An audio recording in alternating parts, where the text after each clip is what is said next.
So good morning, everyone. My name is Holly Nichols, and I am the International Accounts Manager for GL Education. I will be taking you through the first part of this presentation, which is focused on the requirements for testing in Dubai and the Northern Emirates for this year, as well as some brief information about the testing subscriptions. Then my colleague, Alison Chapman, who is one of our consultants who works with schools all over the world, she will be taking you through the information about the progress tests themselves, information about what's contained within those progress tests, the data that you will get as a result of those progress tests, and how they're reported. Once we've got to the end of that, we will then share some links with you that covers all of the information which we have delivered in this presentation. And of course, this will be emailed out to you at the end as well. Okay, so with no further ado, I will go on to the testing requirements. So for this year, the testing window will run from the 29th of April until the 28th of June. The testing is for digital tests only, as this will give you the instant reporting and allow us to collect the data in real time. The years required to be tested this year are Year 4 or Grade 3, all the way up to Year 10 or Grade 9, which covers progress test levels 9 until 15. As you can see, for the progress test science at Year 7 or Grade 6, you are not required to test your students in science. That's because of the change of curriculum at this time in terms of the format of the science curriculum. At level 15, this is a brand new test to our suite of progress tests. I will talk about this in more detail later, and that's why it's asterisked there. In terms of administering the tests for this period, we have put a few restrictions in place to prevent any misuse of the test. So from this year, for new subscriptions purchased for the agenda parameter testing, your credits will not go live until the 22nd of April. This will apply to new subscriptions. Existing subscriptions will be used up first when you commence testing. This means that from the 22nd of April, you will be able to go ahead and create all of your testing sittings for the testing period and have those ready for when the progress testing window opens on the 29th of April. So this is your window from the 29th of April until the 29th of June that you will be able to complete testing with your students. And also from at that point, as soon as you've completed that testing, you will also be able to download your reports, which Ali will go into in more detail in the next section. Once testing has completed, we obviously will need to re-secure the access to the tests. So any credits that have not been used at that point will be closed off and then recredited to you in a new subscription that will be activated ready for the next testing window in 2019. For those of you who have students who will be testing at level 15, at this point we will also refund your credits because it is a brand new test and you will be part of the standardization cohort. So those refunded credits will also be limited to the new subscription, which will be available to you in the next testing window. If for any reason you are using progress tests outside of the national agenda parameter testing periods, we will get in touch with you to arrange any additional subscriptions you may need so you have credits available for other purposes or other year groups that you are testing at different times of year.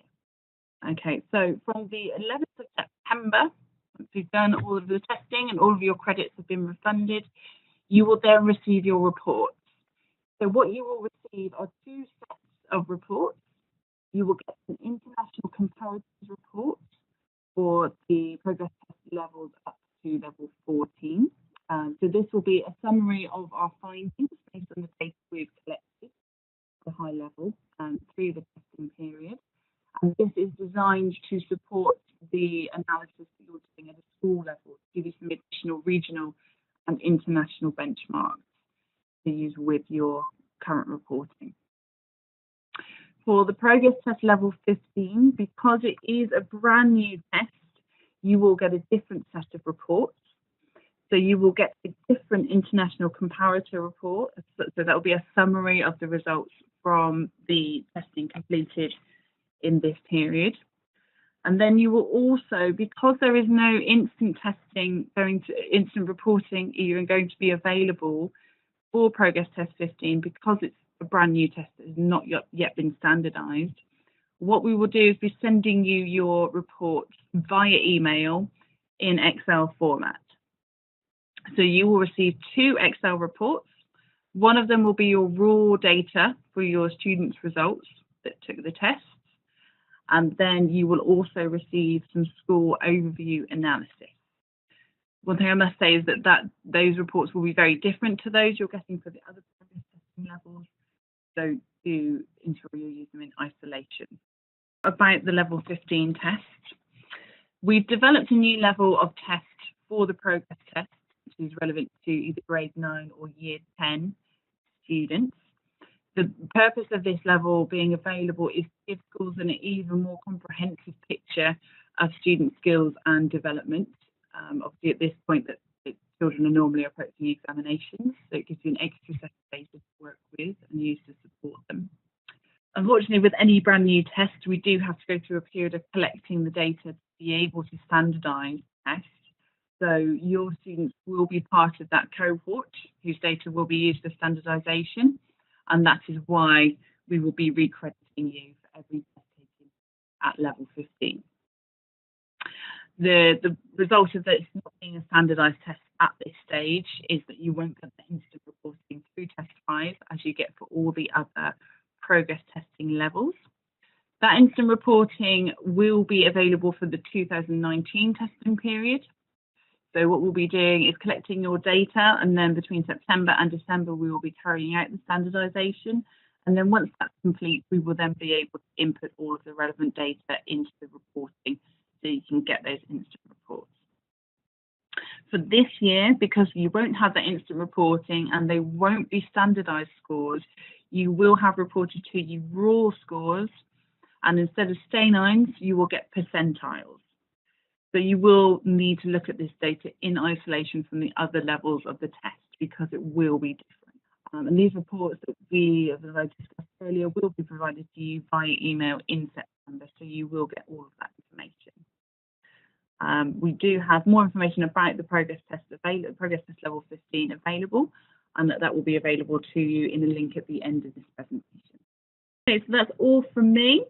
What I'm going to do now is hand you over to my colleague Ali, who will be presenting to you about the progress tests themselves. Thank you, Holly. My intention with my section is to highlight how our progress test can help you in terms of measuring the progress from year to year that your learners are making, but also how they're progressing towards their potential, so that you will get full benefit out of the Cat4 data that you've got within your school this year. I'm not going to go through all massive detail about each subject. I will give you a quick overview of that, but I'm going to focus mainly on the reporting that's available and how you'll be able to use the data. The key thing, as I've just mentioned, is that you'll be able to measure year-on-year progress, but also, whilst the tests are being used in a summative fashion at the end of your academic year, what you will also get is very clear, formative assessment information on what the children still need to do in terms of developing and how the teachers can support that continued development and improvement. Just to give you an overview in terms of maths, I need to make clear that when I refer to age or level, that's one or the same thing. So if it's say level 7, that's for a child who would be age 7 at that time, and age 8 is level 8. So when you look at the deciding what test to allocate, that is significant. Its level means age. So in terms of the maths Available digitally from age 7, not that you need to necessarily test at age 7, but just so that you know it's available as an option to you at the end of the equivalent of UK Year 2. Level 7 takes 35 minutes. The length of each test does vary from level to level and in fact across subjects, so it's important to check exactly how long each test does take, but a maximum is generally around 60 minutes. So with age 7 it's only 35 minutes because there isn't a mental maths section. That kicks in at age 8. It's a timed 15 minutes and it can be delivered separately from the rest of the test if that suits your needs. In terms of level 15, there isn't a mental maths section. It's calculator and non-calculator. The emphasis is more on skills and it's mapped against the IGCSE curriculum. So increased emphasis on real-world mathematical concepts and mathematical literacy, and there's a greater weighting on reasoning and problem-solving questions. In terms of English, the test focuses on English skills of spelling, punctuation and grammar, and also reading comprehension. Now with the level 7, there's only one passage which is read to the children, and that's a narrative passage. For the other ages, it's narrative and non-narrative, and they are linked passages. The order in which the test has to be taken is fixed. It's skills and then comprehension, but it doesn't mean you have to do it both at one time. So it's about 40 to 50 minutes for the comprehension, and the skills takes approximately 20 to 25 minutes. Again, this is mapped to the IGCSE. In terms of, the level 15 rather was mapped to the IGCSE. With the Progress Test Science, age 8 to 11 are combined science questions, so only becomes discrete when you get to the level 13 and 14, so discrete questions in terms of biology, chemistry and physics. And the reporting areas are around working scientifically, knowledge and understanding, and application of knowledge and understanding. And they're multiple choice questions. So with level 15, again predominantly multiple choice format, but the emphasis on linked questions that require students to understand real-world scientific contexts, and there will be proportionately a greater number of working scientifically type scientific literacy questions, so that the students have to reflect on methodology and interpreting data. So more focus on skills really when it comes to the level 15. It's important to look at the digital administration guidance for each of the progress test series. This guidance gives you instructions on the length of time for each test, but also how to explain the test to the learners. The obvious thing is check that they've got a working computer, but every child also needs a set of headphones and mouse. Each test has practice questions at the beginning, so that does help the learners work their way through the test and how it's going to work on the system before starting the test. I'm going to talk now in more detail about each of the reports. Group reports, this would come initially as the whole year group, but then you can generate it in as many formats as you want, in the sense of whether you want it class by class, however works for you. So each class teacher can have their own group report. There will be individual reports on every child for the teacher with detailed formative information for them, and three different types of individual report for parents, which I'll explain more as we look at the reports.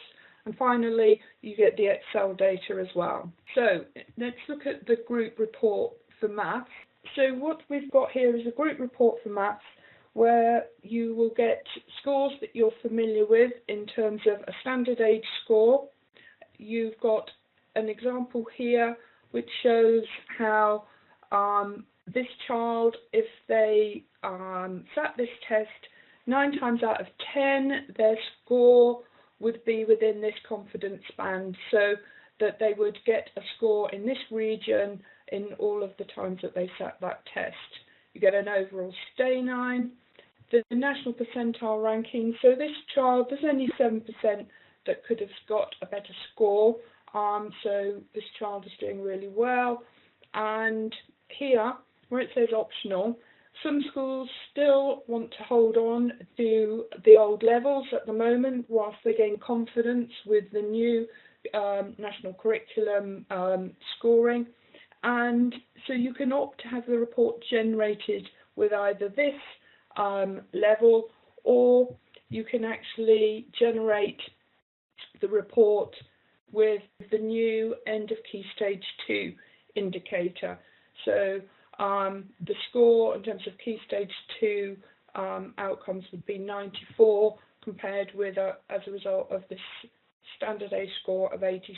So not quite meeting yet the end of Key Stage 2 indicator. In terms of English, the report is slightly different in that you get a breakdown of the skills of spelling, punctuation and grammar. You get a standard a stay9 score here, and also a stay9 score in terms of reading comprehension.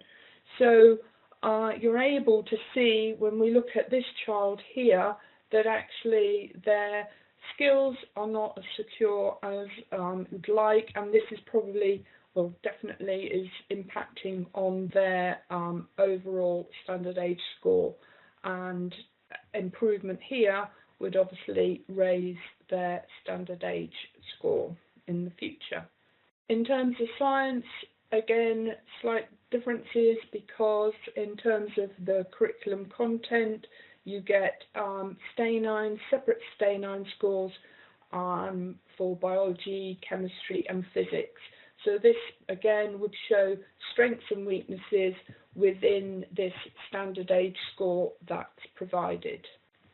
So in terms of the group report, what you will also get is an overview of how the group compares with the national average. So here is the national average scores, the bell curve that you'll be familiar with, and here you can see that this group is actually performing well, better than the UK standardised sample, and nice to know that you've actually got fewer children down here as well. So a very positive picture for this year group.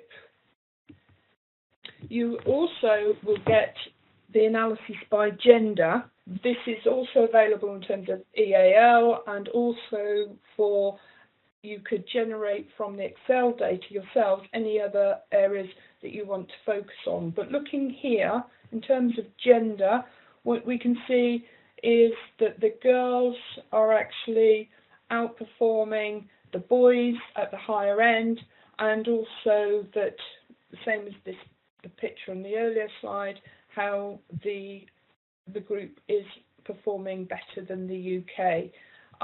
So yeah, boys are at the lower end, the girls are at the higher end for this group. This is an example from English, but within the maths and science you get the same type of report in terms of looking at the curriculum content or the process and skill content. So in this example here, in terms of curriculum content, the green is the group, and you can see that the group is performing better than the national average or the national standardised group, only really in terms of the non-narrative section. So this is your overall review of the group performance. And then you can look question by question to see where the group performed again against this national picture. So it starts with the easier questions and follows down to the harder, and you can see where there is underperformance or here where some fantastic performance has occurred. You then can look to see what was the skill area that was being tested and where the problems may have occurred or where the success was, and this is the actual question content. So again, that helps the teachers begin to think about what improvements need to be made for the future. Here you've got how the group performed and the national. So here we've got a difference of -24 and the issue is around spelling. We do the analysis for you in terms of year-on-year progress. So you can see here clearly which children have done better than expected or lower than expected in terms of their progress. And you also can get it visually in terms here. The much lower than expected progress is in the deeper salmon colour. Here the green, the much higher than expected progress. And so you can begin to unpick who these children are and where the key issues may be. In terms of the individual student report for teachers, this will give you the number of questions asked and the percentage that the student got correct. In terms of national difference here, you can focus then on where you want to improve or where needs to be improved. The importance here may be, though, that needs to be considered is the number of questions that was being asked.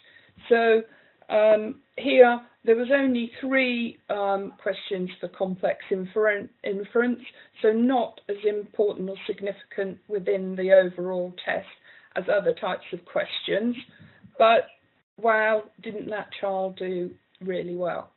This is the part that I really like. As I said at the beginning, you've got the summative outcomes, so with the numbers that we've just seen, but here is the formative information that the teachers can use so they can actually see how, although Cameron has made progress, actually there are still some areas that need improvement, and give some strategies to help with that improvement in the coming year. As I mentioned earlier, 3 variations of the report for parents, depending on the level of detail you want to provide. Now, lots of reports at the moment on the importance of parents supporting what's going on in school and the impact that that can have in terms of outcomes, the achievement and attainment of the children. So PISA recently, for example, reporting the same significance. So here, as it says, supporting learning at home.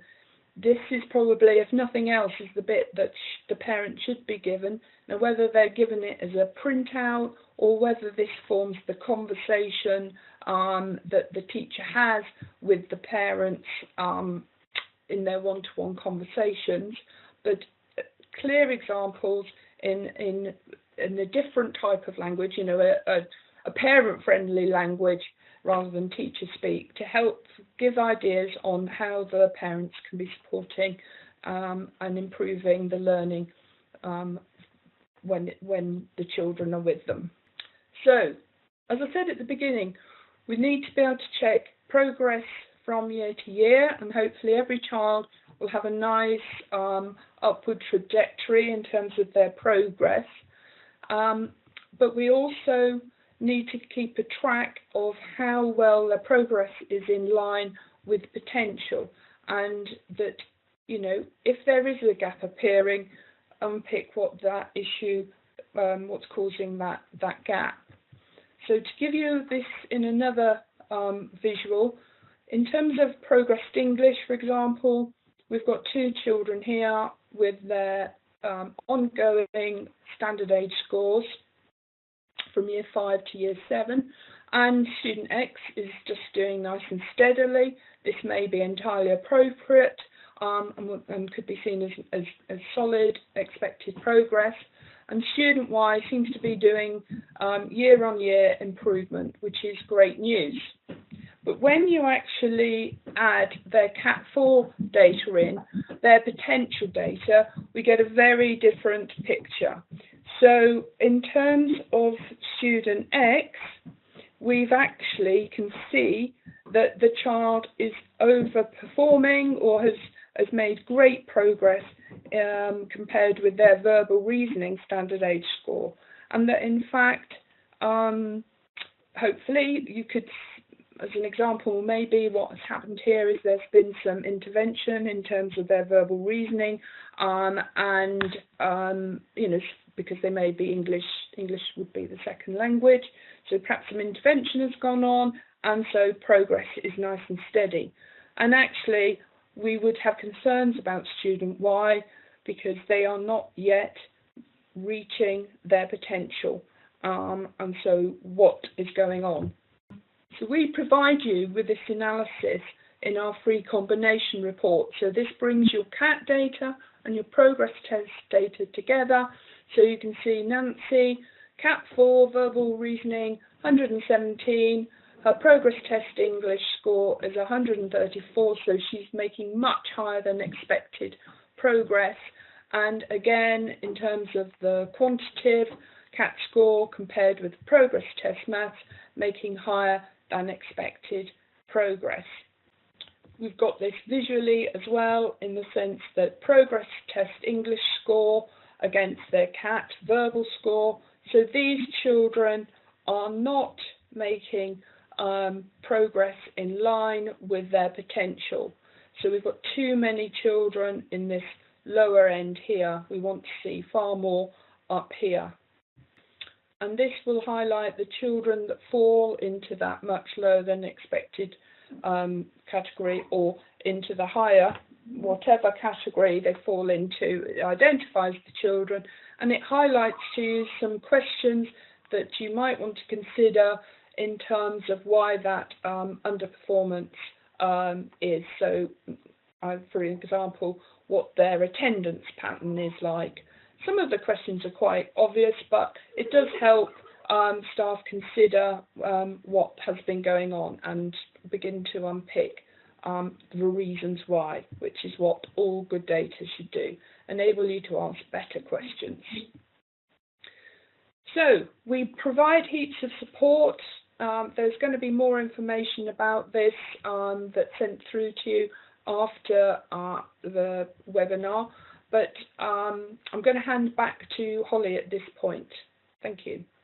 Excellent. Okay, so as Ali said, there is lots of support available to you, and the links that we have referred to throughout the presentation will be available in this deck of slides for you to refer to. If you have any questions, do get in touch with us at international@gl-assessment.co.uk, and we will of course get back to you as soon as possible. We are now going to end the presentation there, and thank you for listening.